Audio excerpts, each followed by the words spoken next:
কোনো টেনশন নাই। Excuse me, এই রুবেল। স্যার এই যে পেপার দুইটা। আচ্ছা তুমি যাও। মিস্টার রক বাবু, মিস্টার পাপ্পু।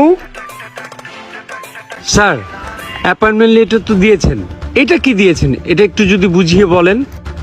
বিষয়টা আমি ভেঙে বলছি। আপনারা দুইজনে একটু আগে কানে কানে ফিসফিস করে একটা ধারণা করছিলেন যে আমি কি সেই ভিক্ষুকটা কিনা। অ্যাকচুয়ালি আমি সেই ভিক্ষুকটা ছিলাম। আমি ইন্টারভিউ নেওয়ার আগে সবাইকে একটা ইনডাইরেক্টলি ইন্টারভিউ নেই, যেটা আপনাদেরকে নেওয়া হয়েছে। সেখানে আপনারা অলরেডি ফেল করেছেন। আপনাদেরকে আমি প্রথমে দিয়েছিলাম অ্যাপয়েন্টমেন্ট লেটার, পরবর্তীতে ডিসমিসেল লেটার, যেটা আমি কোম্পানির নিয়ম অনুযায়ী দিয়েছি। আপনাদের মামাকে আমি কথা দিয়েছিলাম যে আপনাদের দুজনকে আমি চাকরি দিব, যেটা আমি দিয়েছি। বাট আমি এটা কথা দিই নাই যে আপনাদেরকে আমি কখনোই ডিসমিসেল লেটার দিব না। আমার এখানে সৎ যোগ্য লোক দরকার।